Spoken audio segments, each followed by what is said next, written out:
কি হবে যুবক নামের বোঝা হয়ে এই ধরাতে, যেখানে মা বোনেরা ধর্ষিতা হয় দিনে রাতে। কি হবে যুবক নামের বোঝা হয়ে এই ধরাতে, যেখানে মা বোনেরা ধর্ষিতা হয় দিনে রাতে। যৌবনের সার্থকতা ঘুচিবে সকল ব্যথা, যৌবনের সার্থকতা ঘুচিবে সকল ব্যথা। পারো যদি বলি দিতে মানুষ রূপী পশুটাকে, পারো যদি বলি দিতে মানুষ রূপী পশুটাকে। কি হবে বেঁচে থেকে অযথা বিদ্যা শিখে, যদি না গড়তে পারি শোষণবিহীন সমাজটাকে। কি হবে বেঁচে থেকে, কি হবে লেখালেখি কলমবাজির ওই মহড়া, সমাজের আসল চিত্র যদি না যাই তুলে ধরা। কি হবে টিভি চ্যানেল সাংবাদিকের ওই ক্যামেরা, সমাজের আসল চিত্র যদি না যাই ভিডিও করা। যদি ওই ঘুষের বলে কলমটা উল্টো চলে, যদি ওই হ্যালো কলে ক্যামেরা উল্টো বলে, তবে কি যাবে রোখা দুর্নীতিকে? কথা কয় না? তবে কি যাবে রোখা দুর্নীতিকে? কি হবে বেঁচে থেকে অযথা বিদ্যা শিখে, যদি না গড়তে পারি শোষণবিহীন সমাজটাকে।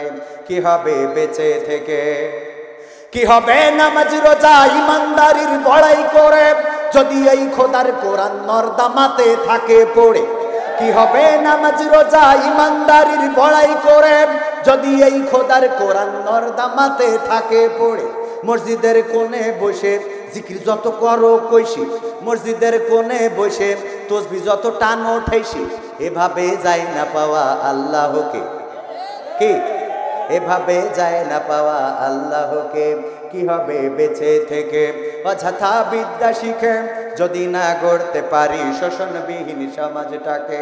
কি হবে বেঁচে থেকে, কি হবে নেতা হয়ে জনবলে ঘাড় ফুলিয়ে, দড়া টানা গরম দেখে যদি থাকো ঘরে শুনি। দড়া টানা গরম দেখি পিছিয়ে আসলে হবে না, একবার লেগে থাকতেই হবে, তারপরে যা হয় হবে। আমাদের যেমন এই যে প্রতিমন্ত্রী বলেছেন যে মাননীয় প্রধানমন্ত্রী কইলে আগুনে ঝাঁপ দেবো, দরকার এইরকম মানসিকতা থাকতে হবে। কি হবে নেতা হয়ে জনবলে ঘাড় ফুলিয়ে, রাজপথ গরম দেখে যদি থাকো ঘরে শুয়ে। এর চেয়ে সেজে গুজে ভিলেনের সঠিক পদে দিয়ে দাও অভিনয়ে জীবনটাকে, দিয়ে দাও অভিনয়ে জীবনটাকে। কি হবে বেঁচে থেকে অযথা বিদ্যা শিখে, যদি না গড়তে পারি শোষণবিহীন সমাজটাকে। কি হবে বেঁচে থেকে, কি হবে আলেম হয়ে ইমাম সেজে মসজিদেতে, পারো যদি সত্য কথা উচ্চ স্বরে না বলিতে। কি হবে আলেম হয়ে ইমাম সেজে মসজিদেতে, পারো যদি সত্য কথা উচ্চ স্বরে না বলিতে। আসলে ইমাম হইলে আবার জ্বালাও আছে। সত্য কথা মানে ও দেখা যাচ্ছে যে একবার এক ইমাম সাহেব মসজিদে ইমামতি নিয়েছে, তো নেওয়ার পরে প্রথম জুম্মায় ওয়াজ করতেছে। ভাইয়েরা আমার এত না, একটু কম, একটু বেশি হয়ে যাচ্ছে। ও আমার ভাইয়েরা, নতুন ইমামতি নিয়েছেন দৌলতদিহি জামে মসজিদে। ইমামতি নেওয়ার পরে শুক্রবারে হুজুর ওয়াজ করলেন, দয়া করে কেউ সুদ খাবেন না, আল্লাহ রাব্বুল আলামিন সুদকে করেছেন হারাম। আর যদি কেউ সুদ খায়, সুদের ছোট গুনাহ হলো সে তার মায়ের সাথে জেনা করার শামিল, নাউজুবিল্লাহি মিন জালিক। আর বড় গুনাহ হলো আল্লাহর সাথে যুদ্ধ করার শামিল। সুতরাং তোমরা কেউ সুদ খাবে না। ও আমার ভাইয়েরা, এখানে যারা আছেন সুদ খাওয়া ছেড়ে দেন। হুজুরের ওয়াজ করা শেষ, নামাজ পড়ানো শেষ, সভাপতি সাহেব নামাজ শেষে বলছে, হুজুর এদিকে আমি যে সুদ খাই আপনার কানে কিডা বলিছে কোন? সভাপতি, মসজিদ সভাপতি এত সুদ খায়। হুজুর আপনার কানে কিডা বলিছে? নিশ্চয় ওই যে ওই পাড়ায় যে সুদখোর আছে ও কইছে, কারণ ও আমার সাথে পাল্লা দিয়ে পারে না। ও তো খালি 1001 মন ধান নেয়, আমি আবার ওই ধানেও আবার আলাদা করে সুদ করছি। এই জন্যই মনে হয় বলিছে, হুজুর নামটা বলেন, আমি ওর পাটাই ফেলি দেবো। হুজুর চিন্তা করলেন, আহারে সভাপতিকে খেপিয়ে তুলেছি, ইমামতি রাখতে হলে তো সভাপতিকে খেপানো যাবে না। পরের সপ্তাহে ওয়াজ করলেন, ও আমার মুসাল্লিয়ানে কেরাম, দয়া করে কেউ ঘুষ খাবেন না। ঘুষ খাওয়া অনেক বড় একটা গুনাহ, আল্লাহ রাব্বুল আলামিন ঘুষ খাওয়া হারাম করেছেন। আমার রাসূল বলেছেন যদি কেউ ঘুষ দেয় আর যদি কেউ ঘুষ নেয় দুইজনে সমান অপরাধী। আল্লাহর নবী না লানত করেছেন তাদের প্রতি যারা ঘুষ খায়। তাই দয়া করে আপনারা কেউ ঘুষ খাবেন না। ঘুষ খাইলে ইহকালে অশান্তি হইতে পারে আর পরকালে জাহান্নামের শাস্তি আপনার জন্য নির্ধারণ হইতে পারে। নামাজ শেষে সেক্রেটারি বলছে হুজুরি না আমি যে স্কুলে নিয়োগ বাণিজ্যে একটু ঘুষ নিছি মাস্টার নিয়োগ দিচ্ছি আপনার কই স্কুলে আপনি তো তখন ছিলেন না। স্কুলে যে স্যার নিয়োগ দিলাম হয় না চেয়ারম্যান সাহেব না আপনার ইউনিয়নে হবে না, কারণ আপনার মতো ভালো মানুষ থাকলে হয় এটা, কিন্তু অনেক জায়গায় এগুলো কিন্তু হচ্ছে। তো এই যে কাজগুলো হচ্ছে বিভিন্ন জায়গায় এখন বলছে আমি যে ঘুষ খেলাম আপনার বলিছে কিনা। নিশ্চয়ই স্কুলের কেউ আমার সাথে যে চ্যালেঞ্জ করে সভাপতি হবে এইটা মনে হয় বলিছে। হুজুর দেখলে তো বেকায়দা অবস্থা, যার যে ওয়াজ করি সেই ওয়াজ ধরা খেয়ে যায়। পরের সপ্তাহে ওয়াজ করলো ভাইয়েরা জেনা করবেন না, ব্যভিচার করবেন না, ধর্ষণ করবেন না, পরকিয়া করবেন না, প্রবাসীদের ঘরের পিছনে যেয়ে দাঁড়াই থাকবেন না, আর বলবেন না ভাবি বাজার করা লাগবে নাকি বলেন বাজার করে এনে দিই, আছে না নাই? আরে এমন কিছু আল্লাহর ওলি আছে কয় ফ্রেন্ডলি আমি আমার বন্ধু অমুক দেশে থাকে ওর বোর আমি অন্তর থেকে আমার বন্ধুর জন্য করি। হলে সুমন্দির ছেলে বন্ধুর জন্য করো তুমি বাঁকা বকরা যা খুঁজি বল আমি আমার বন্ধুর জন্য করি। এরাম আছে না নাই আল্লাহর ওলি? ক্যাশিয়ার বলতেছে হুজুর আমি যে একজনের সাথে সামান্য একটু আত্মার সম্পর্ক এটা আপনারা কি ডাকেছে? পরের সপ্তাহে হুজুর চিন্তা করলো এও সমস্যা এও সমস্যা এও সমস্যা, তাইলে এইবার পরের সপ্তাহে ওয়াজ করলেন ভাইরা আমার চোর এমন একটা নিয়ামত এই বাংলাদেশের আনাচে কানাচে ঘরে বাইরে বাজারে চোর আছে। যদি চোর না থাকতো তাহলে তালাগুলো বিক্রি হতো না, তালার ফ্যাক্টরি হতো না। এই তালার ফ্যাক্টরিতে কত হাজার হাজার মানুষ কাজ করে আর সেই তালাগুলো বিভিন্ন মার্কেটে দোকানপাটে সাপ্লাই হয়। লম্বা তালা আছে, গোল তালা আছে, লক তালা আছে, মোটরসাইকেলের তালা, ঘরের তালা, বিভিন্ন রকম যে তালাগুলো আছে শুধুমাত্র চোর থাকার কারণেই তালাগুলো আছে। যদি চোর না থাকতো তাহলে তালার ফ্যাক্টরি হতো না, এই তালাগুলো বিক্রি করে মানুষ জীবন জীবিকা নির্বাহ করতে পারতো না। এই জন্যে চোর যে আল্লাহ দিয়েছেন এটা বাংলাদেশের জন্য নিয়ামত।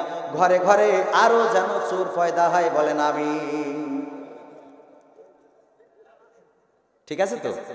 আরে চোরের কারণে মানুষ সম্পদগুলো যত্ন করে রাখে, টাকাগুলো সিন্ধুকের মধ্যে রাখে, গয়নাগুলো যত্ন করে রেখে দেয়। তা না হইলে মানুষ যা করতো সেটা হলো মোটরসাইকেলটা রাস্তা করে ফেলায় রাখতো কিনা, মোবাইলটা অমনি কানে থুইতো, নিজেও ঠিক পেতো না চোরের ভয়তে। চোরের ভয় আছে না, তো চোর না থাকলে এই মোবাইল জানি সানে রেখে দিত না, দিত কিনা? এই চোর আছে বলে হুজুর বলতেছে আহারে চোর বাংলাদেশের জন্য নিয়ামত, ঘরে ঘরে চোর পয়দা হোক, বলেন আমি।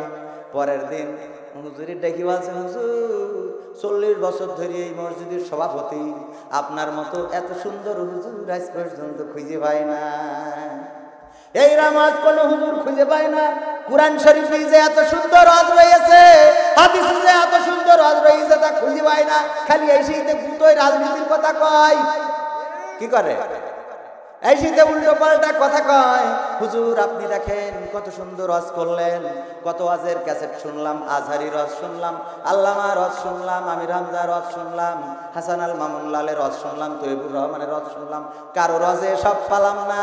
আপনি যে নতুন একটা ইউনিক ওয়াজ এনেছেন হুজুর, এই জন্যই মনে যদি কিছু না করেন আপনার আজকে আমি বাড়ি নিয়ে যে আমার বউ একটা দেশি মুরগি জবাই করিয়েছি ওইটা দিয়ে দুটো খাওয়াবো। এরম আল্লাহর ওলি আছে না নাই?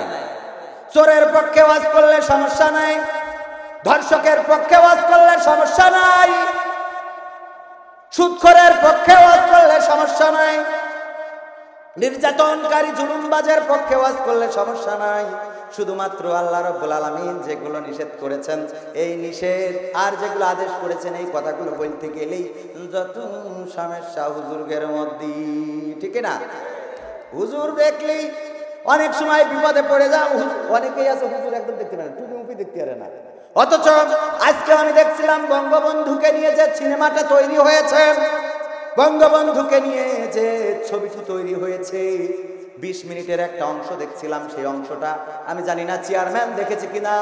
যখন দাফন করার জন্য নিয়ে যাওয়া হলো গ্রামে, তাকে বলা হলো যারা বিপথগামী হয়ে বঙ্গবন্ধুকে হত্যা করেছিলেন তারা বলল এখনই বঙ্গবন্ধুকে কবর খুঁড়েছে কোন দিকে, বললো ওই দিকে। বললো সেখানে নিয়ে যাও আর মাটি চাপা দিয়ে দাও। একজন হুজুর এগিয়ে আসলেন আর বললেন এভাবে তো একজন মুসলমানকে মাটি চাপা দেওয়া হবে না, তাকে তার মুখটা আমরা দেখবো, তার জানাজাটা করব, তার কফিনটা খুলবো, তারপরে তার কবরের মধ্যে রাখবো। হুজুর বলেছেন। কে বলেছেন? হুজুর বলেছেন। আপনারা দেখে নেবেন যে সিনেমাটা তৈরি হয়েছে, যদি এখনো দেখা না থাকে আপনারা দেখে নিতে পারেন। সেই হুজুর এখানেই থেমে থাকেননি, কফিনটা খোলার জন্য মিস্ত্রি ডেকে আনলেন, কফিনটা খুললেন, তারপরে বললেন বঙ্গবন্ধুর লাশকে গোসল দেওয়ানো হয় নাই, আমরা গোসল না দিয়ায় বঙ্গবন্ধুর লাশকে কবরে রাখতে পারি না। বঙ্গবন্ধুর লাশ গোসল দেওয়ার জন্য সোচ্চার ছিলেন, সেও একজন হুজুর ছিলেন। তাকে জানাজা পড়ালেন, তাও হুজুর। অথচ সেই সময়ে বঙ্গবন্ধু ভক্ত যারা ছিল তাদের কোনো দেখা ছিল না। বলেন ঠিক কিনা? তুমি কোন কারণে হুজুরদের বিরোধিতা করো? কোন কারণে হুজুরের বিপক্ষে কথা বলো? কোন কারণে তুমি হুজুরের বিপক্ষে যাও? অথচ তুমি যেদিন কবর দেশের বাসিন্দা হয়ে যাবে, যেদিন তোমার জানটা উড়াল দেবে, সেদিন হুজুর দরকার আছে না নাই? হুজুরকে ডাকবে, হুজুর আমার আব্বা। কি হয়েছে? কি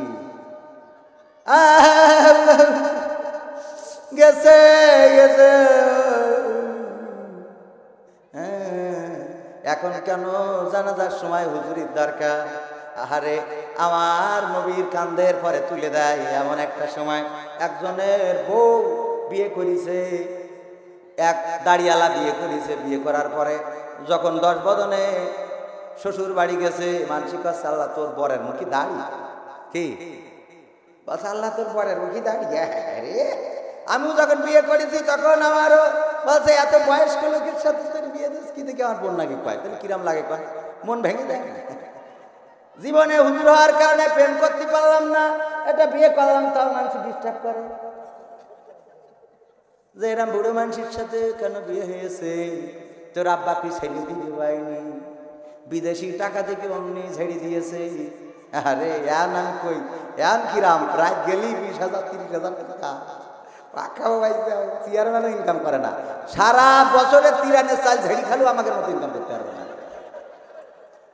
ঠিক আছে, এত সোজা চেয়ারম্যান হয়েছে, জানে যে এখন শুধু নৌকা আনতে গেলেই খবর হয়ে যাচ্ছে, আর অন্য তো বাকি দেখলে এখন। ঠিক আছে, আমরা বুঝি। এই জন্যই আমার বলছে যে হুজুর নির্বাচন কি করবেন না, ভালোই তো জনপ্রিয়তা, চেয়ারম্যানের দিকে দাঁড়ানো যায় না। আমি বললাম না, খালি নৌকা আনতে যেই যা খরচ হবে তা 2 সিজন অস্করি কভার করতে পারবো না।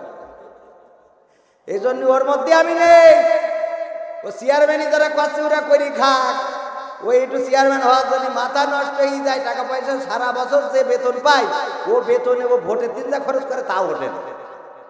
আর আপনাকে তো চাইল ডাল একটু কম দিলেই কবেন চেয়ারম্যান সাহেব ঝেড়ি খেয়েছে। আরে তো মানে আপনি তো ঝেড়ি খান না। মনে করেন যদি আপনি নিজের বাপের টাকায়, গাড়ির টাকায় যদি যশোরে দৌড়া টানার পরে 5 তলা বিল্ডিং করেন, অথবা বোর কাছ থেকে যৌতুক নিয়েও যদি করেন, তাও ওরা বলবে যে ওই যে ওই যে ওই যে তিরানি সাহেব। এ জনগণের অভ্যাস হয়ে গেছে। শিয়াল, শিয়াল আছে না আপনাদের এদিক? নেই মনে হয়, আছে। ও সভাপতি সাহেব বলতে আছে না? এই শিয়াল হঠাৎ যদি ধানের ভূত থেকে বের হয়, শিয়াল, সে শিয়ালটা হয়তো খুব ভালো শিয়াল, ইমানদার শিয়াল, এমন শিয়াল সে অন্য শিয়ালদের বুঝায় ভাইরা আমার, মানুষের মুরগি ধরি খাবা না, গরিব মানুষ 2-4টে মুরগি পোষে, অসুখ হই তো অর্ধেক শেষ হয়ে যায়, তারপরে 2-4টে থাকে, ব্যয়ের জন্য মানুষ করে, অথবা মেয়ের বাড়িতে নিয়ে যাবে, ওই মুরগি কেন খামাখা ধরে এনে খাওয়া, তার সেই ভালো তোমরা ব্যাং ধরি খাও। এরম শিয়াল থাকতে পারে না? পারে না? আরে বাবা, ওদের মধ্যেও তো ওয়াজ হতে পারে। আপনার বিশ্বাস হয় না? ওদের মধ্যে ভালোবাসা আছে না নাই? ভালোবাসা আছে বলি তো ওরা এখন বাংলাদেশের ভাষার সাথে মিলে গেছে। আগে দেখতাম কুত্তার বাচ্চা হয়তো শীতকালে, এখন শীতকাল লাগে না, এরা এখন ভালোবাসা শিখে গেছে, আগের থেকে ভালোবাসা করে বাল্য বিয়ে এর মধ্যে হচ্ছে। তো এই জন্যে ভালোবাসা আছে, আপনারা একটুখানি গবেষণা করলে বুঝতে পারেন। একটা ঘুঘু শিকারী, একটা ঘুঘু, সেই ঘুঘু যখন কোনো বাঁশ বাগানে কোনো গাছের ডালে রেখে দেয়, ওই ঘুঘুটা ডাকে ঘুঘু ঘুঘু ঘুঘু ঘুঘু ঘুঘু, আসলে কি ঘুঘু বলে? ওই ঘুঘুটা বলে, ও মামা সোনার ময়না পাখি, কোন বাদোষে দূরে থাকো রে, কাছে আইসো দেখি রে আমার সোনার ঘুঘু পাখি। এইভাবে সুন্দর করে সুললিত ভাষায় ওই ঘুঘুটা গান করে। আর ওই গান শুনি আপনার দেখা যাচ্ছে ঘুঘুটা এইছে সাতক্ষীরাতে, শিকারী কনকে সাতক্ষীরার, তাহলে ঘুঘুটাও সাতক্ষীরার। আর যশোরের ঘুঘুর প্রেমের ফাঁদে ফেলি দেয়, ওই ঘুঘু আরেকটু কাছে আসে, পরে কয় আরেকটু আইসো আরেকটু আইসো, ভালোবাসাতে এখনো টের পাওনি, 14ই ফেব্রুয়ারি টের পাওয়া। তো 14ই ফেব্রুয়ারির জন্য আরো কাছে আসে, কয় দুইজনে আমরা এখন মোটর সাইকেলে গিয়ার দেব। এইভাবে কিন্তু ঘুঘু ওর পাম মারে, ওরে এইভাবে ভুলাই। আমাদের যুবকরা যেভাবে বলে যে তোমার জন্য দুনিয়া ছেড়ে, আপনি তো আর ওই সুযোগ পাননি, যারা যুবকরা সুযোগ পেয়েছে তাদের কথা বলছি, যে তোমার জন্য দুনিয়া ছেড়ে দেবো। আব্বা মাকে যদি বলে বাংলাদেশ ছেড়ে রোহিঙ্গা হয়ে যাচ্ছিল, তখন উনি নিজেই থাকতো, আছে না নাই? ওরে প্রেমের ঠেলা। এই জাতীয় কথা ওই ঘুঘু বলে, আর বলার কারণে যশোরের ঘুঘু সাতক্ষীরার ঘুঘুর ফাঁদে পা দেয় না, দেয় না। যখন আরো কাছে আসে, আরো কাছে আসে, আরো কাছে আসে, খুব কাছে যখন চলে আসে, পাটা যখন দেয় আর অন্যটা হয়ে যায়। তার মানে ওগের মধ্যে ভালোবাসা হয় না, হয় না? কথাবার্তা লেনদেন হয় না, হয় না? শিয়াল বলল, তোমরা মানুষের মুরগি ধরি খাবা না? ওরা খুব কষ্ট করে মুরগি লালন পালন করে। যখন এই কথা, ভালো শিয়ালটাও যদি আপনার ওই ধান ক্ষেত থেকে বের হয়, তাইলে আপনি পাঁচনি সেই মারবেন না। এরম কেউ আল্লাহর ওলি আছেন নাকি? মারবেন না এমন কেউ আছেন? হয়তো তো কিছু না হোক তাড়া করবেন, আর মোটে কিছু না পারলু করবেন, সুমন্দি আমার সামনে তো চলে গেল রে, এই বলবেন না? বলবেন না? কথা কয় না, বলবেন না? বলবেন না? ও আপনার মুরগি দেখা যাচ্ছে সে আসলে নিরাপত্তা দিত, কিন্তু এই যে মনে করেন যে আমাদের মধ্যে অভ্যাস হলো যে খারাপ কিছু, মানে খারাপ না হইলেও সেটা যে খারাপ করা। তো এখন এক বিয়ে করেছে, ওই যে কথা বলছিলাম, বিয়ে করার পরে 10 বছর ঘুরে এসে এখন ওই বউ আর ওর ঘরে সচ্ছে না, কারণ ওই যে কইছে তোর বরের মুখে দাঁড়ি, আর এক ঘরে শুয়ে থাকে, আর এক ঘরে শুয়ে থাকে। এখন এই বর করিস কি যে হুজুর বিভিন্ন জায়গায় যেয়ে মানত করে, এই মসজিদি ওই মসজিদি, এই হুজুরি দাওয়াত করে খাওয়ায়, ওই হুজুরি দাওয়াত করে খাওয়ায়, কোনো কাজ হয় না। এখন হঠাৎ করে কবির বিন আমাদের বলিছে যে হুজুর এই আপনি একটু দোয়া করি দেন যেন আমার স্ত্রী আমার সাথে একটু ঘুমায়। তো আমি দোয়া করে দিছি, ওই রাত্রি, আরে ওই রাত্রি ওই ঘরে ঘুমাইছে।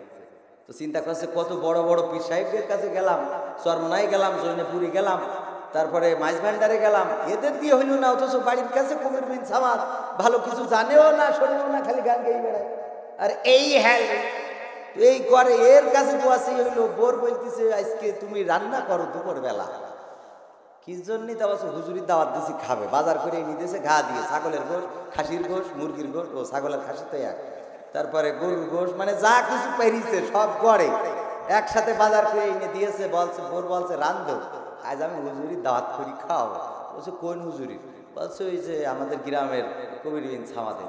তো বলছে এত কিছু বাজার হুজুরির কেস জন্য, মানে এত আপ্যায়ন কেস জন্য? তা বলছে আছে, ঘটনা আছে। কি ঘটনা? বলছে আছে, সে ঘটনা তোমার সাথে বলবো না। বলছে না বললি রানবো না। বলছে আহারে এখন তো তাহলে বলাই লাগে, শোনো যে হুজুরির তদবিরে তুমি আমার ঘরে আজকে এসে ঘুমাইছাও, সেই হুজুরির আমি একটু দাওয়াত করে খাওয়াবো। বউ বলছে এই ঘটনা? বলছে ওরে আল্লাহ না, আমি হুজুরির তদবিরে আসিনি। তা বলছে তাহলে কিভাবে আসলি আমার ঘরে? এতদিন ধরে আমার ঘরে ঘুমাও না, পাশের ঘরে থাকো, কেন তুমি আজকে আসলে? বলছে কালকে যখন ঘরে ঘুমাইছিলা হঠাৎ করে রাত্রি সিং কেটে চোর ঢুকিছে। ঢুকে ঘরের মধ্যে যত সম্পদ ছিল, আলমারি আলনার মধ্যে যা ছিল সব ছেড়ে নিয়েছে। টেলিভিশন, ল্যাপটপ, কম্পিউটার, মোবাইল, সোনা দানা গয়নাগাটি সব ঘরের শেষ। ওইগুলো যখন গুছাই নিলে, নেওয়ার পরে দেখি আমার দিকে তাকাচ্ছে ডাকা ডাকা করে। মনে করলাম এখন না জানি আমারও ছেড়ে নিয়ে যায়। এই জন্যে আমি এসে তোমার ঘরে শুয়েছি, তোমার ওই কবির বিছ আমাদের তদবিরে না। তখন স্বামী বলছে, আহারে বিবি রে, তুই সেই আমার ঘরে এসে তো শুলি, কিন্তু ঘরটা খামাখা খালি করে দিয়ে আলি। কি সেই আমার ঘরে শুলি, কিন্তু ঘর ফাঁকা করি। আমাদের অনেকেই আছে হুজুর দেখতে পারে না, কোরআন শুনতে পারে না, কোরআন মানতে চায় না, আল্লাহর দ্বীন সহ্য হয় না, আলেম ওলামা পছন্দ হয় না, নামাজ রোজা ভালোবাসে না, মাদ্রাসা ভালোবাসে না, ইসলামকে রাষ্ট্র ধর্ম হিসাবে মেনে নিতে পারে না। আবার যখন মরে যায় তখন বলে বিসমিল্লাহি ওয়া আলা মিল্লাতি রাসূলিল্লাহ। বলে না আমার রাসূল যেন চিৎকার করে বলেন, ও আমার উম্মত, তুমি আমার ঘরে সেই আইলে, কিন্তু ঘরটা ফাঁকা করে তুই আসি যা। আর কথা কি বোঝা গেছে? আমি কিন্তু এখনো ওয়াজ শুরু করিনি, মানে ওয়াজ করবো এখনো শুরু করিনি, মানে ভূমিকা ছাড়াই কথা বলছিলাম। তো এখন আমি ভূমিকায় চলে যাব। এতক্ষণ ধরে যেটা করলাম এটা আপনারা এক্সট্রা পালেন, বোনাস। থাকবেন শেষ পর্যন্ত? চলি যাবেন কিটা হাত উঁচু করেন, চলি যাবেন কিটা, মানে আবেগে মানে যেভাবে আমি আবার হুমসি খালি ধরেছি, তো মানে এক আবেগে কই ফেলাইছে। হ্যাঁ, যাক, দুই একজন, এটা তো আবেগ থেকে। আসলে আমি জানি চেয়ারম্যান সাহেব যে স্টেজে বসা, এই স্টেজের সামনের শ্রোতারা এখান থেকে যাবে না। এত আস্তে চেয়ারম্যান বসা, এই স্টেজের সামনের শ্রোতারা যাবে না। এই দৌলতদিহির মুসলমান, এই যশোরের মুসলমানেরা কোরআনের জন্য নিজেরা জীবন বাজি রাখতে জানে, কোরআনের জন্য লড়াই করতে জানে, সংগ্রাম করতে জানে। এই কোরআনকে ধরে বাঁচতে চাই, এই কোরআনকে ধরে মরতে চাই। কোরআনের জন্য যদি প্রয়োজন হয় বুকের তাজা রক্ত ঢেলে দিতেও কার্পণ্য করবেন না। কারা কারা দুটি হাত উঁচু করে দেখাতে হবে।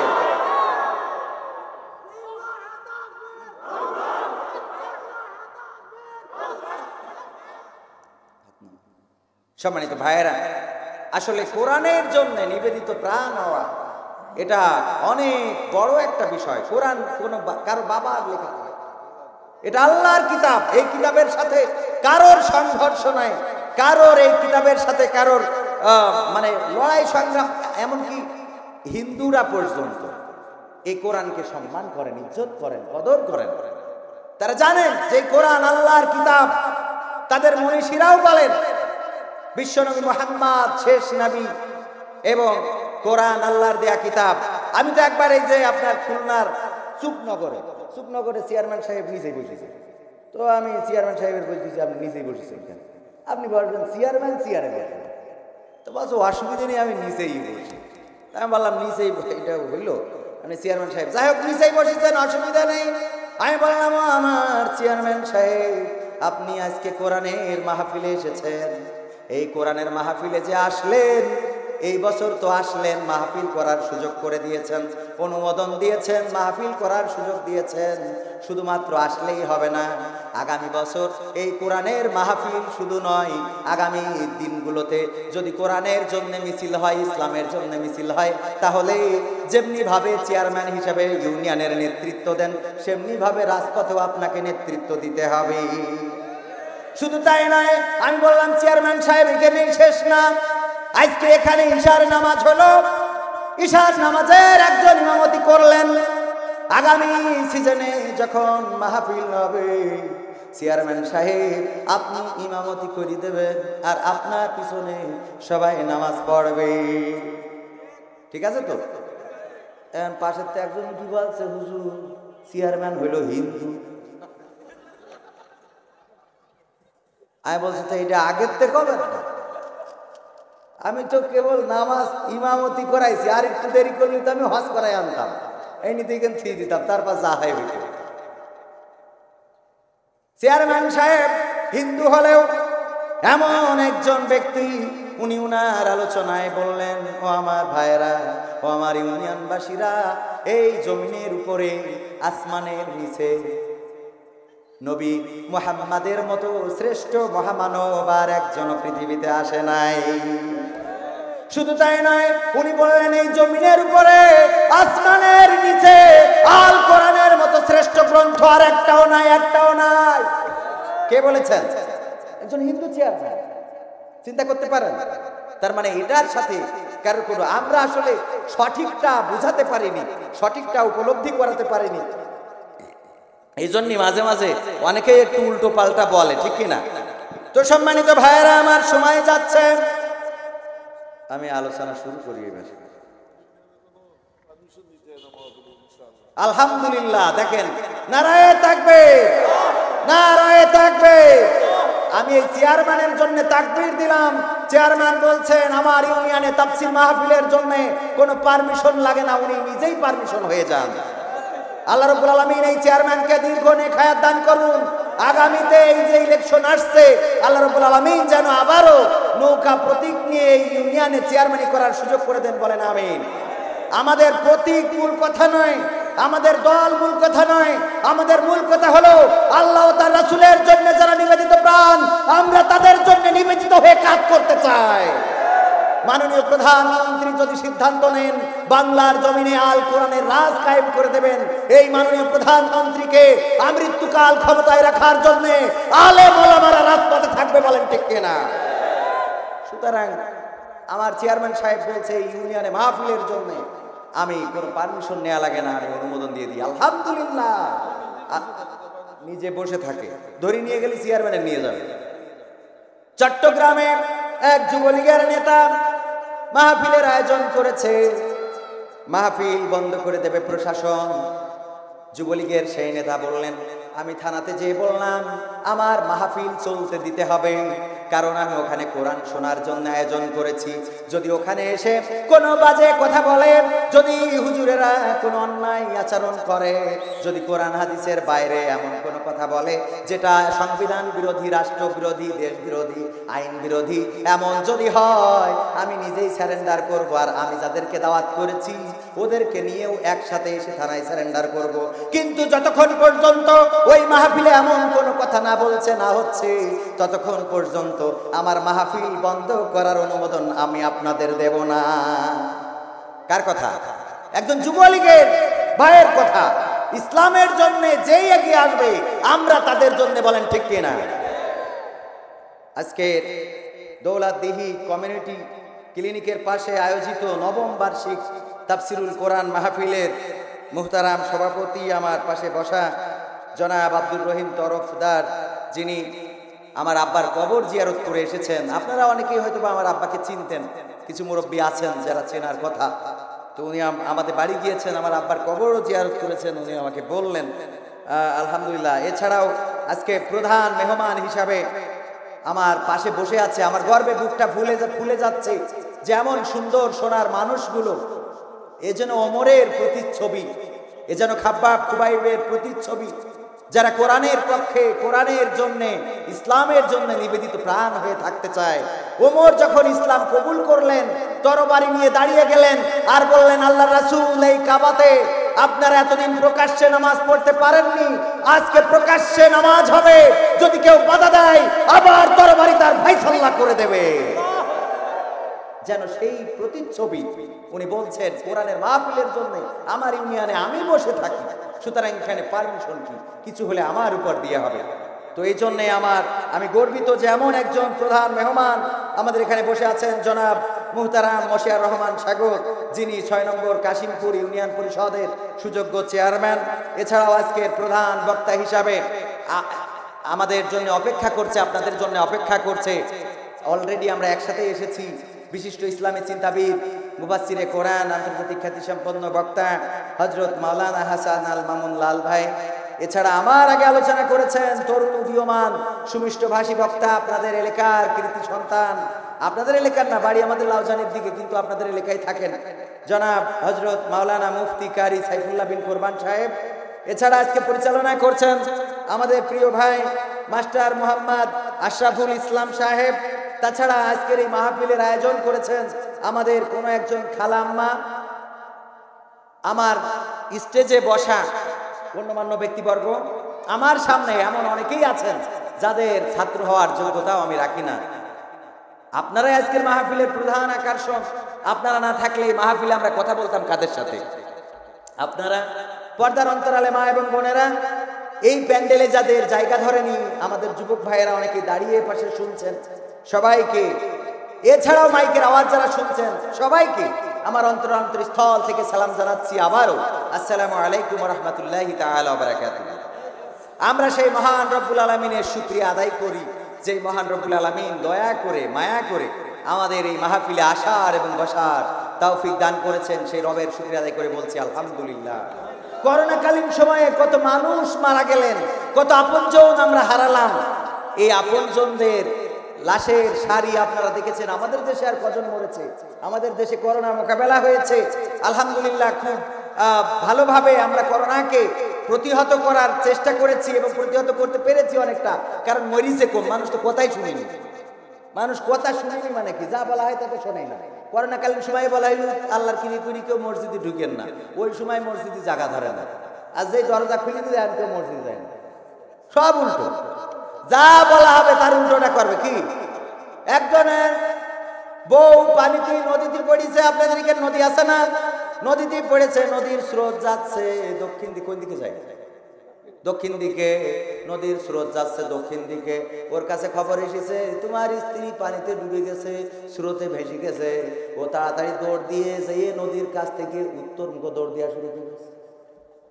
মানসি কয় ওরে গাধা, তোর বউ পড়ে গেছে নদীতে ডুবে, সে স্রোত যাচ্ছে উত্তর দক্ষিণ দিকে, তুই উত্তর দিকে দৌড়াও কা?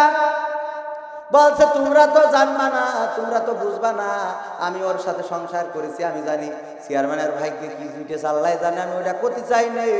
কিন্তু এইরকম কিছু আল্লাহর ওলি আছে, আমি যা বলেছি তার উল্টো চলেছে। যদি বলেছি আজকে সিরিয়াল দেখতে হবে না, ওই দিন বেশি করে দেখিছে। যদি বলেছি আজকে আমি একটু ক্রিকেট খেলা দেখবো, রিমোটটা দাও, ওই দিন মোট দিনই। যদি বলেছি আজকে মুরগি ফ্রিজ থেকে বের করে মুরগি রান্না, ওই দিনও কচুর শাক রান্না করেছে। যদি বলেছি আজকে শ্বশুর বাড়ি যেতে হবে না, বাপের বাড়ি আজকে যেও না, 2 দিন পরে যাবা, তাইলে ওই দিনই গেছে। যা বলেছি তার উল্টো চলিছে। আজকে আমার বিশ্বাস এই নদীটি পড়িয়েছে, আমার বউ যে তেন্দর, আমার বউ যে জিদ, তার মধ্যে যে জিদ রয়েছে, যে এড়িয়েল বেকা, ও নিশ্চয় নদীর এই স্রোতে এমনি যায় না, ও উল্টো মুখে গেছে। হ্যাঁ, ও যে বেকা, ও মানে উল্টো মুখে গেছে। কিন্তু সম্ভব চেয়ারম্যান সাহেব? মাশাআল্লাহ মাশাআল্লাহ, এই জন্যই তো চেয়ারম্যান ভালো। কারণ আমার চেয়ারম্যান সাহেব বলতেছেন, চেয়ারম্যানের বেগম এমন একজন তাহাজ্জুদের নামাজ কাজা করেন না, তাহাজ্জুদের নামাজে 2টি হাত তুলে ফরিয়াদ করেন স্বামীর জন্য, আল্লাহ গো আমার স্বামীকে কোরআনের জন্য করে দাও, ইসলামের জন্য করে দাও। বলেন ঠিক কিনা? এই জন্যে এই চেয়ারম্যান কোরআনের মাহফিলে এসে বসে থাকে। আর এমন কিছু চেয়ারম্যান আছে ওরা কই পারমিশন পাচ্ছি না, এই জন্য এর ঝামেলার মধ্যে যাইও না। আগে বলে যায় ঝামেলার মধ্যে যায় না, ওসি স্যার একদম পছন্দ করে না। এরকম কিছু চেয়ারম্যান আছে আল্লাহর না। চেয়ারম্যান স্বীকার করতেছে আছে, নেই তা আছে, করতে হবে। আমরা বিভিন্ন জায়গায় ঘুরি, আমরা জানি না, সব জায়গায় জানি। ওই কি ব্যাপার, তো চেয়ারম্যান সাহেব কই মাহফিল করা যাবে না। আর গেলে পরে কয় হুজুর একটু বুঝে শুনে একটু, তো কই ওয়ার সুবিধে নেই, ওয়ার সুবিধে নেই আমার। আমি তো আসলে কোরআনের জন্য নিবেদিত। ও আমার ভাইয়েরা, আমি তো ওয়াজ শুরু করতেন, আমার এই একটা ঝামেলা হয়ে যায়। কারণ আমি তো আসলে ওই যে আগেই বলেছি গতানুগতিক বক্তা না, আগে সুন্দর করে ভাব মশার নিয়ে শুরু করবো, তাই সে পেরে উঠিনি। এটা যে কবে হবে ওটা হলে মনে হয় তখন 40-50 হাজার টাকা বিল হবে। কারণ এখন ধরিপ পরে একেবারে এড়িয়ে গরুর মতো ধরিপ পরে টান দেয়, আছে না? এখন আমি যাই যেই পরে ধরিপ পরে শুরু করে দিই। কারণ এই জন্যই আমার ওই সেইভাবে একটু ঝামেলাও করে করবে, তারপরেও চেয়ারম্যানের থেকে ইনকাম ভালো আলহামদুলিল্লাহ।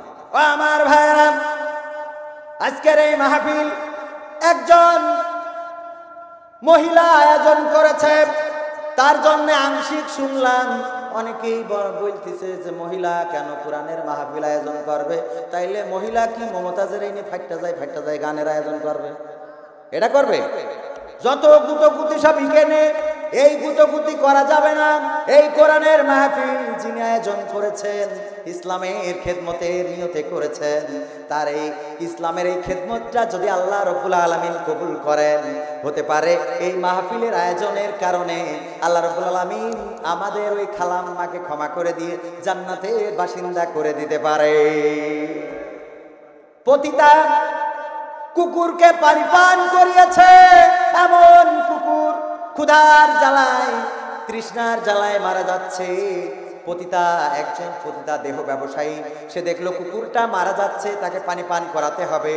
কাছাকাছি একটা কূপ দেখলেন, কূপ পেলেন, কিন্তু কূপ থেকে পানি তোলার মতো কোনো ব্যবস্থা যখন নাই, তখন নিজের ওড়নাটা কূপের মধ্যে দিয়ে দিলেন, ওড়নাটা ভিজালেন, তারপরে ওড়নাটা ভিজিয়ে এনে নিংড়িয়ে কুকুরকে পানি পান করালেন। এটা আল্লাহর কাছে এত পছন্দের হয়ে গেল, আল্লাহ রাব্বুল আলামিন ওই পতিতাকে ক্ষমা করে দিয়ে তাকে জান্নাতের বাসিন্দা হিসেবে কবুল করে নিয়েছেন। বলেন সুবহানাল্লাহ। ও আমার ভাইরা, এই জন্য ইসলামের জন্য যারা কাজ করবে তাদের পিছনে কেন লাগবেন? অথচ পরিমণি যখন কাঁচা দিয়ে জন্মদিন পালন করে আর আকদিন বাগদিন গান গায়, আমার যুবকেরা যে ওখানে ক্যামেরা ধরে আর বলে তোমার জন্য আমি খাটে শুইনি। ও আমার ভাইরা, তখন আপনাদের অন্তরের মধ্যে ব্যথা লাগে না, তখন আপনারা এটা নিয়ে কোনো কথা বলেন না, তার মানে বোঝা যায় আপনারে শয়তান কাটি মারে, ঠিক না? ভালো কাজ দেখলে যদি চুলকায় তাহলে বুঝতে হবে এটা আমি চুলকাই না, এটা শয়তানে চুলকায়। কিসে চুলকায়? আমার ভাইরা, আমরা এখানে এসেছি কোরআন শোনার জন্য, কোরআন বোঝার জন্য, কোরআন থেকে আমল করার জন্য। আমার পরে ওয়াজ করবেন, আমার পরে প্রধান বক্তা যিনি উনি ওয়াজ করবেন। আমি তো বক্তাও না, শিল্পীও না, মানে কোনো কিছুই না, মাঝখানে যে এটাই জানি খেচুড়ি মার্কা একজন, এই কোয়ান্তে কোয়ানে যাবানে আল্লাহ সেই ভালো জানে। ফামান তাবিয়া হুদায়া ফালা খাউফুন আলাইহিম ওয়ালা হুম ইয়াহজানুন। আল্লাহ রাব্বুল আলামিন বলছেন, এই কোরআন আমি তোমাদের দিলাম, এই কোরআনের আইন যারা মেনে নেবে, এই কোরআন মোতাবেক যারা জীবন গঠন করবে, কোরআনের আইন কানুন অনুযায়ী যারা জীবন চালাবে, তাদের জন্য কোনো ভয় নেই এবং তারা কোনো দুশ্চিন্তাগ্রস্ত হবে না। সুবহানাল্লাহ। আর একটু আস্তে, এই দেখেন উল্টো দেখেছেন, আমি আগে কইছি না উল্টো, সব উল্টো। আস্তে করলি জোরে করে, মসজিদে জাতি করলি যায় না, নিষেধ করলি যায়, সব উল্টো। এই যে ভাই, ঠিক আছে আমার ভাইয়েরা, বাবাজিরা আমার, এই জন্য এই কোরআন যদি আমরা কোরআনকে মেনে চলি, কোরআন অনুযায়ী জীবন গঠন করি, শুধু তাই নয়, এই দুনিয়ার পরে যারা কোরআন মানবে, কোরআন জানবে, কোরআন মোতাবেক জীবন গড়বে, আল্লাহ রাব্বুল আলামিন এই দুনিয়ার পরে ইজ্জত দিবেন না। কবির বিন সামাদ তেমন কেউ চেনে না। আব্বা মারা গেল 2002 সালে। আব্বা মারা যাওয়ার পরে যখন মাঝে মাঝে দুই এক জায়গায় মাহফিলে নিয়ে যেত, তখন দেখতাম অনেক হুজুররা বিরোধিতা করতো, বলতো একটু বাচ্চা ছেলে তো কি করতে নিয়ে আইসা, ও কি বলবে, ওর দিয়ে কি হবে, এইসব করতো। এই জন্য সেই সময় মার বললাম, মা আমার দিয়ে ওয়াজ করা হবে না, আমার তো দাড়ি গোপমোজ কিছু উঠিনি, এই জন্য হুজুররা সিনেমাটা দাম দিতে চাই না, তা সে ভালো সংসারে তো অভাব, বিদেশ চলে যায়, ওখানে যেয়ে দেখি কি করা যায়। বিদেশ চলে গেলাম, চাইলাম যে এই পথে আর হাঁটবো না, কিন্তু আল্লাহ রাব্বুল আলামিন, যদি আল্লাহর পথে থেকেছি, কোরআন বুকে ধরে রেখেছি, আল্লাহ রাব্বুল আলামিন ওই বিদেশ থেকে আমি আসলাম ছুটিতে। কিসে আসলাম? ছুটিতে আসলাম। আসার পরে প্রত্যেক বছর আমি মার্চের ফার্স্ট উইকে চলে যাই, ফার্স্ট উইকে মালয়েশিয়ায় চলে যাই, এই যে কদিন থাকি, ওয়াজ মাস করি, গান টান গাই, কিছু টাকা হয়, তারপর চলে যাই। তো এই যে যাই, ওই বছর এই যে 2019 সালে বাড়িতে এসে চিন্তা করলাম ফার্স্ট উইকে না লাস্ট উইকে যাবো, কারণ দাওয়াত এইবার একটু বেশি। লাস্ট উইকে ফ্লাইট করলাম, অথচ ফার্স্ট উইকে লকডাউন মেরে দিলে, 18 তারিখে লকডাউন, সেকেন্ড উইকে 18 তারিখে লকডাউন মেরে দিলে মালয়েশিয়ায়, আর মালয়েশিয়ায় যেতে পারলাম না। এই যে মালয়েশিয়ায় গেলাম না, আর না যেয়ে কোরআন চর্চা করার সুযোগটা একটু বেড়ে গেল। এই যে করোনাকালীন সময়ে কোরআন পড়লাম, কোরআন বুঝলাম, কোরআন মোতাবেক জীবন গড়ার জন্য চেষ্টা করলাম। আর তার ফলশ্রুতিতে এখন এমন একটা অবস্থা, খালি শুধু ফোন করি কয় হুজুর একটা ডেট দেন, কয় টাকা নেবেন ওইটা বিষয় না, একটা ডেট দিলেই হবে। কি এটা ডেট দিলেই হবে? আপনাদের এই 7 মাইলি মেলা কটা মাহফিল আছে, 17 তারিখেও মাহফিল আছে 7 মাইল আপনাদের এই লেখায়। আর চেয়ারম্যান সাহেব তো আমার সাথে আছে, ইনশাআল্লাহ ভোট করে দেবো, নৌকায় সিলনামালি ডাইরেক্ট নেব, কোনো কথা হবে না, পাকামা ভাই। হ্যাঁ ইনশাআল্লাহ দিয়ার জন্য সব বসে রয়েছে। এই চেয়ারম্যানের দেবে না, কোন চেয়ারম্যানের দেবে? কি ঠিক আছে তো আমার ভাইয়েরা? আসুন এবার আমরা কোরআন থেকে একটু আলোচনা করার চেষ্টা করি, নাকি গান শোনাবো? আমি জানি বেদের মেয়ে জোৎস্নায় আমার, এরম গান গাওয়ার লোক আছে না নাই? আল্লাহর ওলি মাঠে যেই ধরে, বেদের মেয়ে জোৎস্নায় আমার কুতা দিয়েছে, আছে না নাই? আরে এই জন্য তাদের জন্য আমরা গান তৈরি করেছি, নতুন নতুন গান। কেমন গান শুনলে প্রাণ জুড়িয়ে যায়। আমার মশিউর রহমান ভাই গেয়েছেন, মালি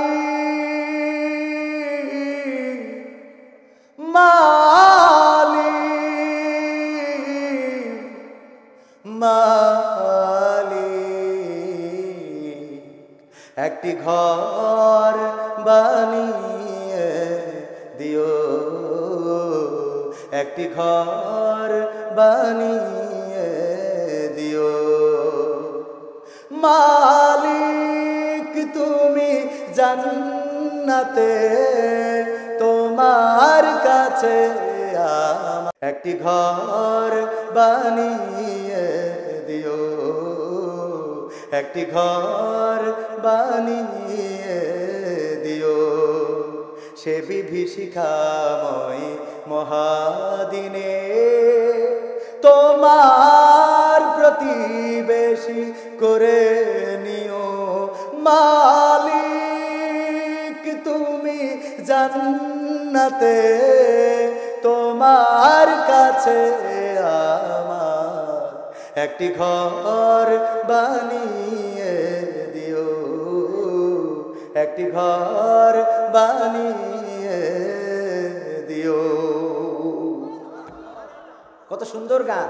আল্লাহর কাছে চাইলেন হৃদয় উজাড় করে দিয়ে, ও আল্লাহ পরকালের ময়দান কেউ কাজে আসবে না, আপন জনেরা আমাদেরকে দেখে পালাতে থাকবে, স্বামী তার স্ত্রীকে দেখে পালাতে থাকবে, স্ত্রী তার স্বামীকে দেখে পালাতে থাকবে। চেয়ারম্যান সাহেব উনার বেগম তাহাজ্জুদের নামাজ আদায় করেন, তারপরে ওই দিন চেয়ারম্যান সাহেবকে দেখে পালাতে থাকবে না? থাকবে না? পালাতে থাকবে। আবার চেয়ারম্যান ওই স্ত্রীকে দেখে পালাতে থাকবে, না জানি আমার কাছে কিছু চেয়ে বসে। এমন বিভীষিকাময় দিনে আল্লাহ রাব্বুল আলামিন যদি আমাদের একটু আরশের ছায়া তলে ছায়া করে দেয়, এর থেকে বড় পাওয়ার আছে কিছু নাকি বলে? এই জন্য সেই ছায়া যদি পেতে হয় তাহলে আল্লাহর পথে কাজ করতে হবে না? হবে না? ইয়া আইয়ুহাল্লাযীনা আমানু হাল আদুল্লুকুম আলা তিজারাতিন তুনজিকুম মিন আযাবিন আলীম। আল্লাহ রাব্বুল আলামিন বলছেন, ও ঈমানদারেরা, আমি কি তোমাদের এমন একটা ব্যবসার কথা বলে দেব যে ব্যবসা করলে তোমরা দুনিয়ায় শান্তি পাবে আর পরকালে কঠিন জাহান্নামের ভয়াবহ আযাব থেকে বেঁচে যাবে। এই কথা বলার পরে আল্লাহ রাব্বুল আলামিন জানেন আমার বান্দারা বলবে, আল্লাহ বলে দাও সেই ব্যবসার কথা। কোন ব্যবসা করলে আমরা জাহান্নামের আযাব থেকে বেঁচে যাব? কোন ব্যবসা করলে আমরা জান্নাত পাবো? কোন ব্যবসা করলে তুমি খুশি হয়ে যাবে?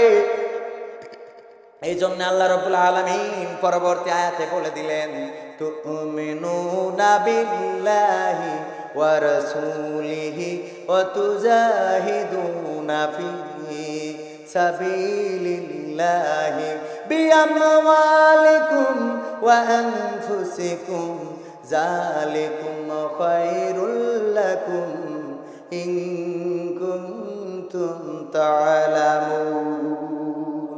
আল্লাহ রাব্বুল আলামিন বলছেন সেই ব্যবসাটা হলো আমি আল্লাহর প্রতি ঈমান আনতে হবে, আমার রাসূলের প্রতি ঈমান আনতে হবে।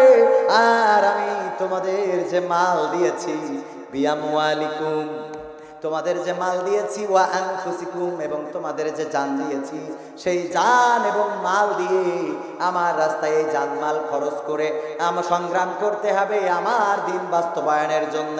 যদি তোমরা এটা করতে পারো তবেই তোমরা হবে সফল কাম। সুবহানাল্লাহ।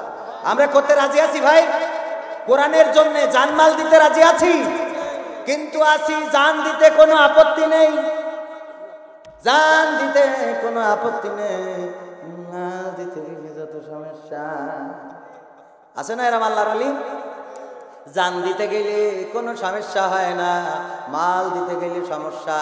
যখন মালের কথা বলে, আমরা অনেক সময়, আমি প্রবাসে যখন থাকতাম দেখতাম হঠাৎ করে বলতেছে বাজার নেই, মরিচ নেই, মরিচ আনতে যেতে হবে। মালয়েশিয়ায় তামিলদের ভয় আছে যে তামিলরা মেরি ধরি টাকা পয়সা কেড়ি নাই, মানি ব্যাগ কেড়ি নাই, মাঝে মাঝে ছুরি হান্দাই দেয় পেটের মধ্যে ভুড়ির মধ্যে। খবর শোনেন কিনা? কথা কয় না, শোনেন না আপনারা? এরকম ঘটনা ঘটে না? ঘটনা এই জাতীয় ঘটনা ঘটে বলে চাচার দেখা যাচ্ছে যে পাঠানো হচ্ছে, চাচা যান মরিচ কিনে আনেন। চাচা করে কি, এই নে ফোনটা রাখ, মোবাইল রাখ, এই নে মানি ব্যাগ রাখ, এইসব টাকা কটা সব থুই যায়। কেন থুই যায়? যদি তামিলরা ধরি কেড়ি নাই ভাই কি, অথচ তামিলরা যে ছুরি হান্দায় যায়, ও যে মরি কিল্লা পড়তেই যাইতে পারে, ও টেনশন। ওর কাছে যদি টাকা কটা থাকতো তাহলে তো অন্তত ঘুষ ঘাস দিয়ে বেঁচে আসতে পারতো।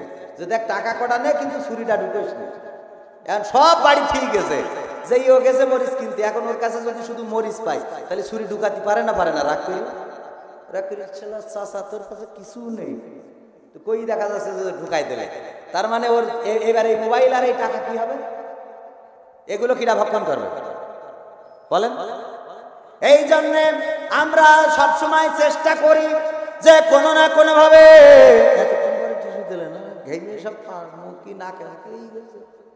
আমার ভাইরা, আমার বোনেরা, মায়েরা, এই জন্য আমরা চেষ্টা করি যত যাই হোক আমরা জান দেব, রক্ত দেব, কিন্তু টাকা চাইলে দেব না। ঠিক কিনা? রাজি? আপনারা রাজি তো? টাকা চাইলে দেবেন না? জন্য টাকা চাইলে দেবেন না, কিনা কিনা হাত উঁচু করেন। ওমা সবাই দেবে, এই আপনার এলাকার লোক দেখবে সব ভালো, ওরে খুদা তালি সেই সাথী হইবেন গো, সাথী হইবেন না চালি হইবেন তাহলে চাওয়া লিখবে না। মনে হচ্ছে আল্লাহ বলছেন তোমরা আল্লাহর প্রতি মানানো, আমার রাসূলের প্রতি মানানো। আমার যে রাসূলকে প্রেরণ করেছি এই রাসূল হেদায়েতের প্রতীক হয়ে এসেছেন। এই রাসূলের প্রতি মানাতে হবে, এই রাসূলের আদর্শ মেনে চলতে হবে। যদি তোমরা এটা মেনে চলতে পারো, যদি তোমরা রাসূলের অনুসরণ করতে পারো, আর যদি তোমাদের যে মাল দিয়েছি, তোমাদের যে জান দিয়েছি, এই জান আর মাল দিয়ে আমার রাস্তায় সংগ্রাম যদি করতে পারো তাহলে তোমরা সফল কাম হয়ে যাবে। আর আমরা যদি আল্লাহর রাস্তায়, আল্লাহর পথে আমাদের জান মালগুলো দিই, এগুলো দিয়াতে আল্লাহ রাব্বুল আলামিন আমাদের কি মারুম করবেন নাকি?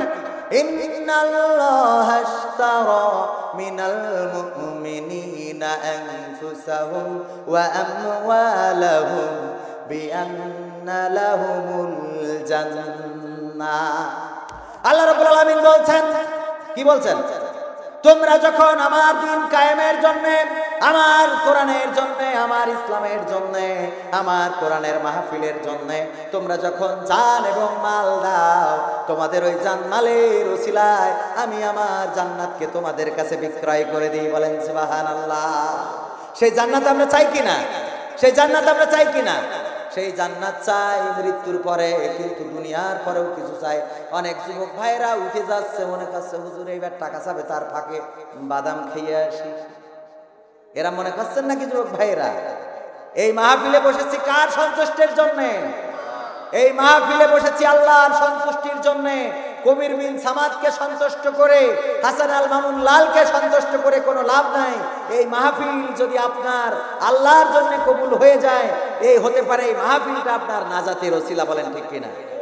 চোখেরই পলকে তুমি হতে পারো লাশ, চিরতরে বন্ধ হবে তোমারই নিঃশ্বাস, হবে আলাম তোমারই নাম মসজিদের মাইকে, হবে আলাম তোমারই নাম মসজিদের মাইকে।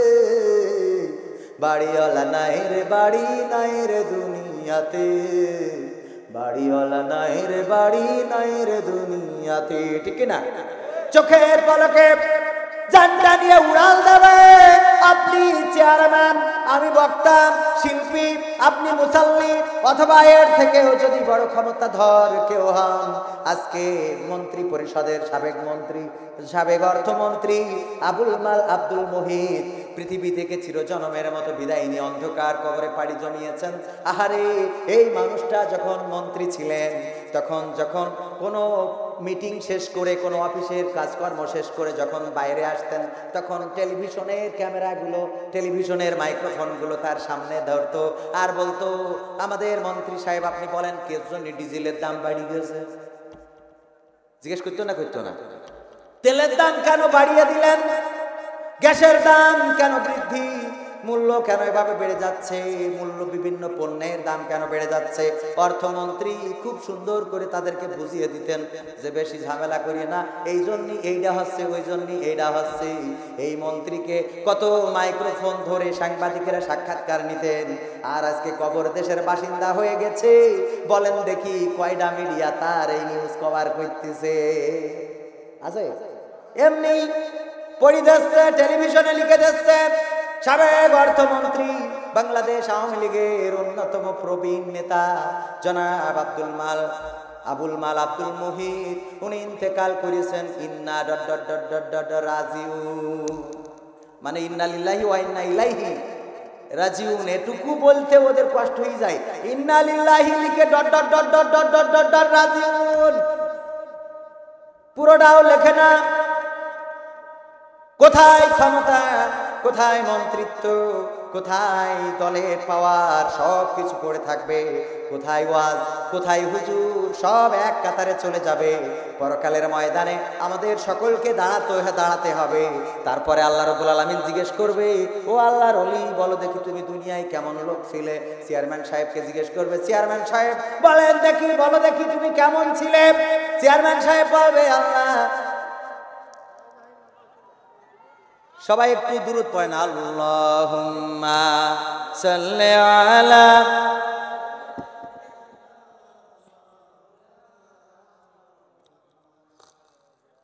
গরম নেই, কেউ উঠবেন না, কেউ উঠবেন না। কারেন্ট চলে গেছে, আপনারা চলে গেলে হবে, কেউ উঠা যাবে না। সবাই দুরূদ পড়েন, আল্লাহুম্মা সাল্লি আলা সাইয়্যিদিনা মাওলানা মুহাম্মদ ওয়া আলা আলি সাইয়্যিদিনা মাওলানা মুহাম্মদ।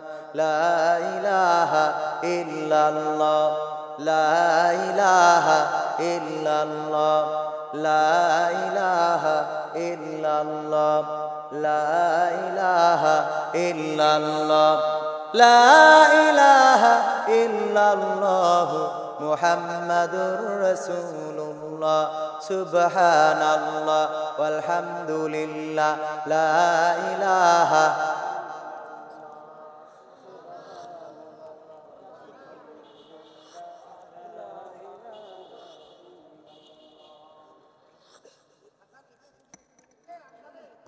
ও আমার ভাইরা, অন্ধকার অন্ধকার পেয়ে অনেকেই উঠেছেন। এই যে অন্ধকার পেয়ে উঠলেন, মনে করলেন আল্লাহ মনে হয় দেখতে পায় না, কিরামিন কাতিবিন মনে হয় দেখে না, ঠিক না? এই জন্য অন্ধকারের মধ্যে উঠে যায়। যদি পিশাব লেগে থাকে ভিন্ন কথা, তাড়াতাড়ি কাম সেরে তারপরে আবার এসে বসবেন। কি যারা উঠেছেন আজকের এই মাহফিল থেকে উঠলেন, চায়ের দোকানে যে কথা বলছিলাম ওখানে চলে যায়, আল্লাহ রাব্বুল আলামিন জিজ্ঞাসা করবেন, ও আমার চেয়ারম্যান সাহেব, ও আমার ইমাম সাহেব, ও আমার মুসাল্লিয়ানে কেরাম, ও দৌলতদিহিবাসী, বলো দেখি তোমরা দুনিয়ার জীবনে কেমন ছিলে? তখন আমরা বলবো, আল্লাহ, দুনিয়ায় ছিলাম এমন একজন আল্লাহর ওলি, সারা জীবনে কোনো মিছে কথা বলি নাই, কারো সাথে অন্যায় করি নাই, কারো চুগলখড়ি করি নাই, কারো অর্থ সম্পদ ধোঁকা দিয়ে নিই নাই, কারো আল ঠেলি নাই, এমন কথা আমরা বলবো। এই জন্য আল্লাহ রাব্বুল আলামিন সূরা ইয়াসিনে বলে দিলেন, আল ইয়াউমা নাখতিমু আলা আফওয়াহিহিম ওয়া তুকাল্লিমুনা আইদিহিম ওয়া তাশহাদু আরজুলুহুম বিমা কানু ইয়াকসিবুন। আল্লাহ রাব্বুল আলামিন বলে দিলেন, ওই দিন আমি মানুষের মুখে আটা লাগিয়ে দেব, মানুষের মুখে আটা মেরে দেব, মানুষের হাত তার কথা বলবে, হাত তার সাক্ষ্য দিয়ে দেবে, পা তার কৃতকর্মের সাক্ষ্য দিয়ে দেবে। এমনি ভাবে হাত আল্লাহর সাথে কথা বলবে। এই হাত বলবে, এই হাত দিয়ে আপনি কার সাথে অন্যায় করেছেন, কার সাথে অবিচার করেছেন। এই হাত দিয়ে টাকা গুনিয়ে গুনিয়ে আপনি রাত্রি যদি ভোট কেনেন, সেটা বলবে না বলবে না? এরম কিছু আল্লাহর ওলি আছে। বর্তমান নির্বাচন, ভোটের আগের রাত্রি কষ্টে নিয়ে যাও, 500 টাকা 1000 টাকা কোনো বিষয় না, ডাইরেক্ট হবে, ডাইরেক্ট হবে। এই টাকা দিয়ে যদি ভোট কিনেন, চেয়ারম্যান হন, তাও বলে দেবে। যদি এই হাত দিয়ে কারো মাল আত্মসাৎ করেন, বলবে না বলবে না? বলে দেবে। যদি এই পা দিয়ে অন্যায় করেন, বলে দেবে। চোখ বলবে, আহারে, এই যুবকদের সম্বন্ধে বলবে, ও আল্লাহ, ফ্রি ফায়ার মারতে বলতো, মার মার, উস্কা মারেগা, ইস্কা মারেগা, এরে ঝাড়ো ওরে ঝাড়ো। এই যুবকেরা ফ্রি ফায়ার পাবজিতে রাত কাটাইতো, রাত্রি ঘুম এসে যেত, তাও ঘুমাইতো না, ফ্রি ফায়ার মারতো। আর যারা বিভিন্নভাবে কানে ফোন ধরে পরকিয়া করেন, বিভিন্ন জায়গায় প্রেম প্রীতি করেন, কবে না কবে না? সব বলে দেবে, সব সাক্ষ্য দিয়ে দেবে। ওই দিন বিচার করার জন্য আল্লাহ শুধু তাই না, আরো বলছে, ইকরা কিতাবাকা কাফা বিনাফসিকাল ইয়াউমা আলাইকা হাসিবা। পড়ো তোমার কিতাব, তুমি নিজেই পড়ে পড়ে দেখো তুমি কতটুকু ভালো কাজ করেছো। তোমার হিসাব করার জন্য তুমি নিজেই যথেষ্ট হয়ে যাবে। আমাদের যদি পরীক্ষা দিই, পরীক্ষার খাতায় কি লিখেছি, দেখা যাচ্ছে পরীক্ষার খাতায় অনেকেই বিভিন্নভাবে বিভিন্ন রচনা, বিভিন্ন কিছু লিখে থাকে। এরম আছে না নাই? আছে না নাই? খাস কাটা খাস কাটা এরম রচনা আপনারা দেখেছেন না? খালি লিখে খাস কাটা খাস কাটা খাস কাটা, মানে ওর যাই লিখতে দেওয়া হোক, ও ওই কুমিরির রচনা পড়িছে। কুমিরির রচনা ও লেখে যে কুমিরির দাঁত আছে, বিশাল একটা সুর আছে, লম্বা একটা লেজ আছে, সাইডে ঠ্যাং আছে, আর ওই লেজে খাস কাটা খাস কাটা খাস কাটা 7 পৃষ্ঠা লিখে দিয়েছে। স্যার চিন্তা করলো, এ তো বেকায়দা অবস্থা, এক কুমিরির রচনায় খাস কাটা 7 পৃষ্ঠা। দেখে এবার গরুর রচনা দিয়ে দেখি। ও গরুর রচনা লিখেছে, কি লিখেছে? গরু একটা তৃণভোজী প্রাণী, ঘাস খায়, তৃণলতা খায়, সাইডে ঠ্যাং আছে, একটা লেজ আছে, লেজ দিয়ে মশা মাছি তাড়ায়। এই গরু নদীর পাড়ে বেঁধে ছুইলে ঘাস খায়। আর এই গরু মাঝে মাঝে যখন পানির পিপাসা লাগে, নদীতে পানি খাতে যায়। আর নদীতে যখন পানি খাতে যায়, তখন কুমির এসে গরুর তাড়া করে। আর এই কুমিরের লম্বা একটা সুর আছে, লম্বা একটা লেজ আছে, আর ওই লেজে খাস কাটা 7 পৃষ্ঠা। স্যার বলছে, তো বেকায়দা অবস্থায় কেনেও খাস কাটা। এখন চিন্তা করিল, দে এটা বাড়ির রচনা দিয়ে দেয়, কি লেখে? ও বাড়ির রচনায় লিখেছে, বাড়ি 2 কামরা বিশিষ্ট একটা ঘর। এই ঘরে আমরা বসবাস করি, মা থাকে, বাপ থাকে, ভাই থাকে, বোন থাকে। আমার বাড়িটা হইল নদীর কিনারায়। মাঝে মাঝে আমার মা পানি আনতে যায়, আর পানি আনতে গেলি ওখানে নদীতে যেই দেখে কুমির রয়েছে, আর সেই কুমিরের একটা সুর আছে, আর লেজ আছে, সেই লেজে খাস কাটা আবার 7 কি এরম ছাত্র আছে না নাই? পরীক্ষার খাতায় যদি এমন লেখেন, স্যার এনে বলবে, ও কবির বিন সামাদ, তুমি কি লিখেছো, তুমি একটু পড়ি দেখো যে নম্বর দেওয়া যাবে কিনা। আছে না নাই? এরম লেখা লোক বই দেখে লিখতে দিলেও পারে না, এরম আছে না নাই? তো এখন ওর যদি স্যার বলে, তুই একটু পড়ি দেখো, তোর পাস করাবো না করাবো না? চেয়ারম্যান সাহেব নির্বাচন করেছেন, আমি চেয়ারম্যানের প্রতিপক্ষ, আনারস মার্কা। কি মার্কা? কথা কয় না? আনারস। এই আনারস মার্কা আমি এখানে ঢুকলাম, এখানে লাগালাম, টুপি পরলাম, সব জায়গায় পড়লাম। আর চেয়ারম্যানের হলো নৌকা মার্কা। এখন চেয়ারম্যানের বাড়ি গেলাম, যাই বললাম, চেয়ারম্যান সাহেব আমি তোমায় ভালোবাসি।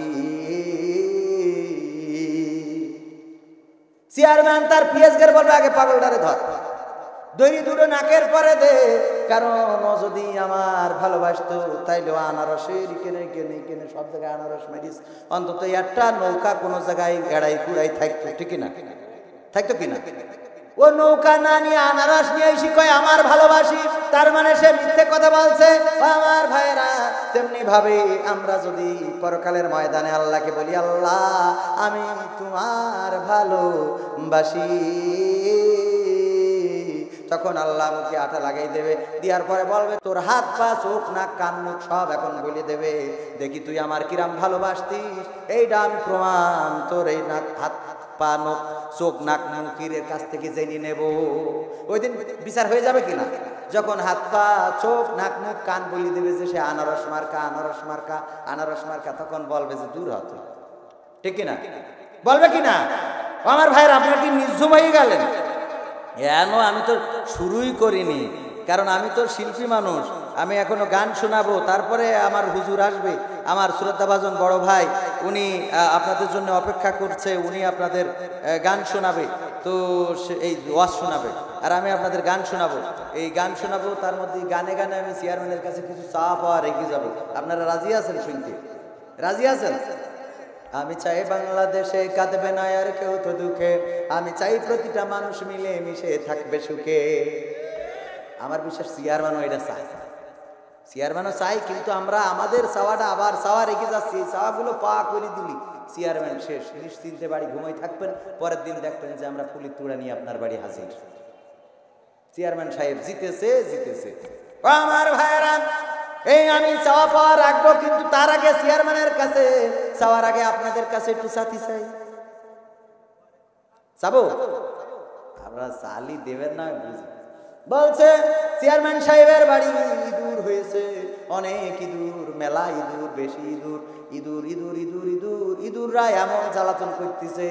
আমার চেয়ারম্যান সাহেবের বেগম সাহেব যখন নামাজ পড়ার জন্যে তাহাজ্জুদ পড়ার জন্য ওঠে, তখন ইঁদুর একবার যায় নামাজের সামনে দিয়ে যায়, পিছন দিয়ে যায়, গুঁতো মারে, সিজদায় গেলে এই শিখায় কি খবর, এরম ইঁদুর আছে না নাই? ইঁদুর বেশি হয়ে গেছে। চেয়ারম্যানের বলতেছে দেখো বাড়ি ইঁদুর ভরে গেছে, সারাদিন চেয়ারম্যানই করে বেড়াও।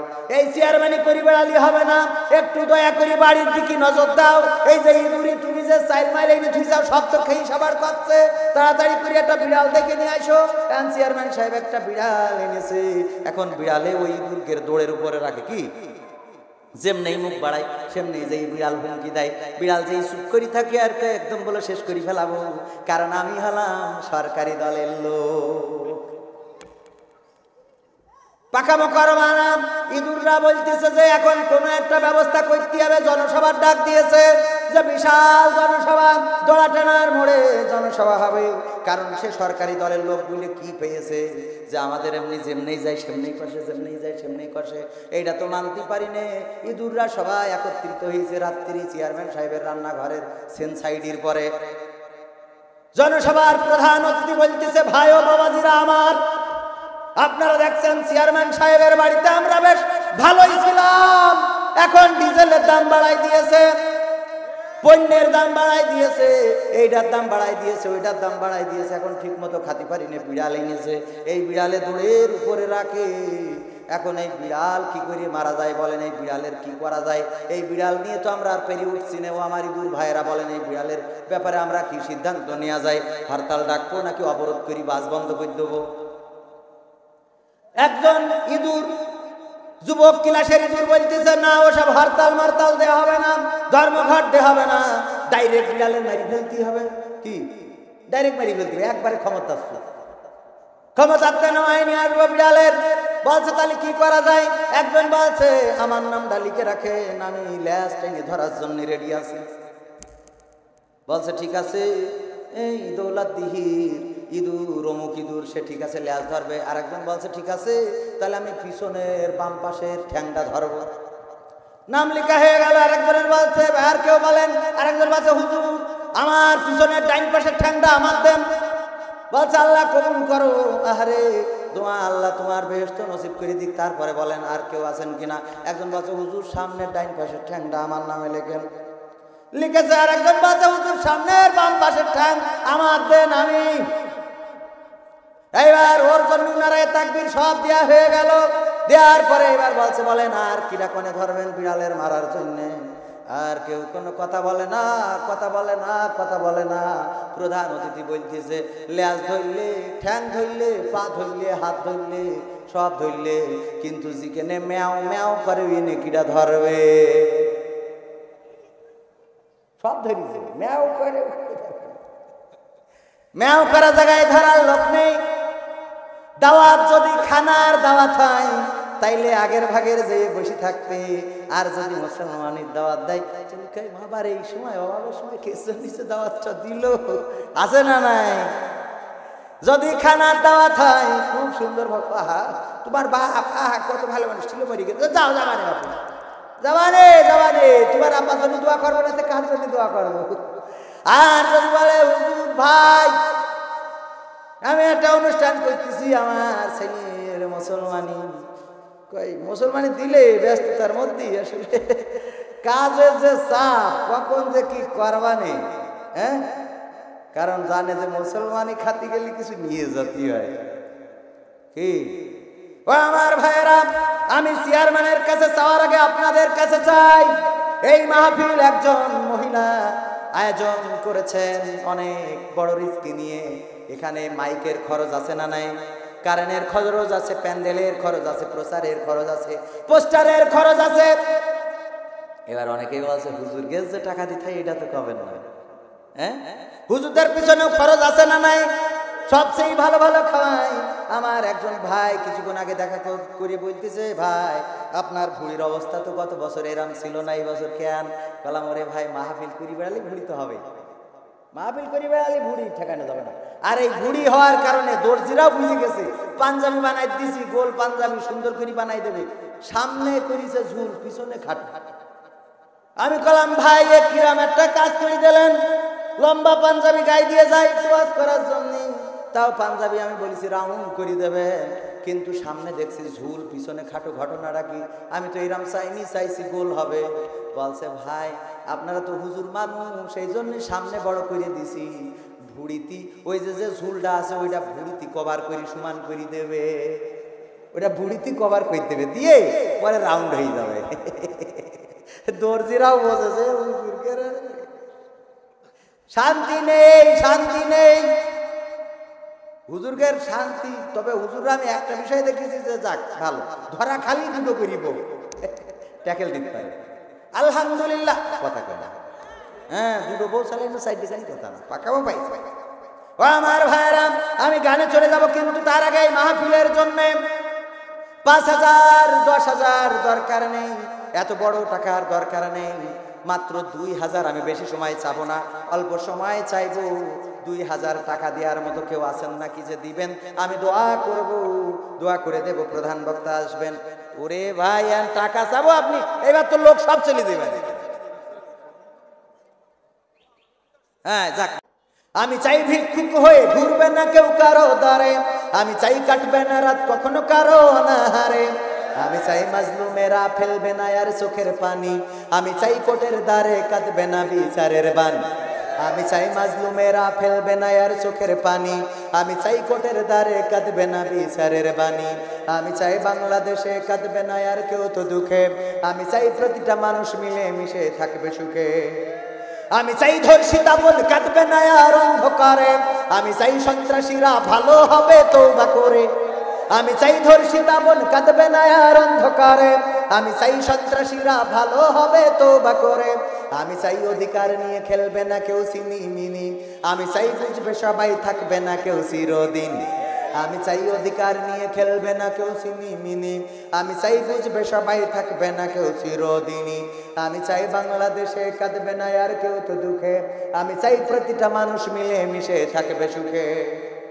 আমি চাই সাংবাদিকে সত্য কথা লিখুক সবে, আমি চাই চ্যানেলগুলো সত্য প্রচার করুক ভাবে, আমি চাই সাংবাদিকে সত্য কথা লিখুক সবে, আমি চাই চ্যানেলগুলো সত্য প্রচার করুক ভাবে, আমি চাই দাদার দেশের চ্যানেলগুলো বন্ধ হবে, আমি চাই ইসলামী টিভি চ্যানেল খোলা রবে, আমি চাই দাদার দেশের।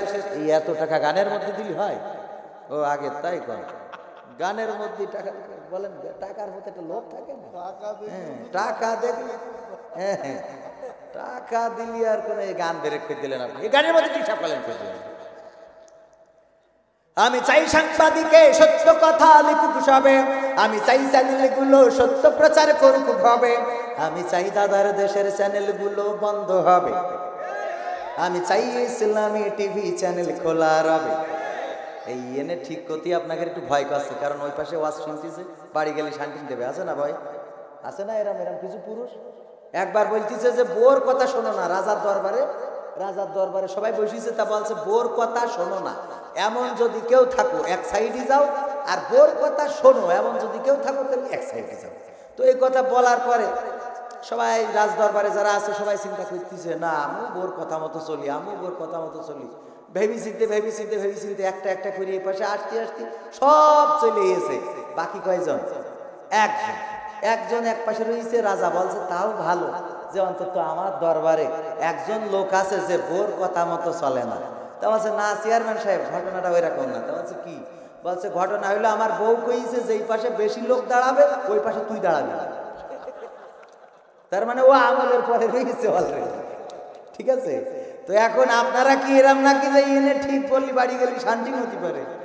হ্যাঁ, আমি চাই দাদার দেশের চ্যানেলগুলো বন্ধ হবে, আমি চাই ইসলামী টিভি চ্যানেল খোলা রবে, আমি চাই বাংলাদেশে কাঁদবে না আর কেউ তো দুঃখে, আমি চাই প্রতিটা মানুষ মিলে মিশে থাকবে সুখে, আমি চাই বন্ধ হবে সুদার ঘুষের লেনা দেনা, আমি চাই যোগ্য যুবক দেশ দশের বোঝা হবে না, আমি চাই বন্ধ হবে সুদার ঘুষের লেনা দেনা, আমি চাই যোগ্য যুবক দেশ দশের বোঝা হবে না, আমি চাই খুন খারাপি হবে না কবু আমার দেশে, আমি চাই গড়বে দেশ ভাইয়ে ভাইয়ে ভালোবেসে, আমি চাই খুন খারাপি হবে না কবু আমার দেশে, আমি চাই গড়বে দেশ ভাইয়ে ভাইয়ে ভালোবেসে, আমি চাই বাংলাদেশে কাঁদবে না আর কেউ তো দুঃখে, আমি চাই প্রতিটা মানুষ মিলে মিশে থাকবে সুখে, আমি চাই আলেম যারা থাকবে দেশে মুক্ত তারা, আমি চাই মুফাসসিরের কণ্ঠে কোরআন শুনবে ধরা, আমি চাই আলেম যারা থাকবে দেশে মুক্ত তারা, আমি চাই মুফাসসিরের কণ্ঠে কোরআন শুনবে ধরা,